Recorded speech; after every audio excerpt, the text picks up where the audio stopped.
Hi, I'm Bree Clark, and today I'm going to show you how to switch to editing mode in Microsoft Excel. You may be editing a spreadsheet and you need to change the data in one of the cells. Well, there are a few different approaches you can take to do that. Let me show you how.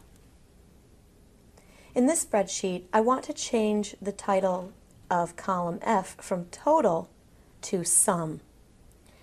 One approach I can take is to click on the cell and then use the F2 function key on my Windows keyboard to enter editing mode. Notice when I press F2, the cursor starts blinking, and I can just backspace over that and type sum and press enter. Another way to get into editing mode is to double click. So I'll double click on cell A8 to edit this one.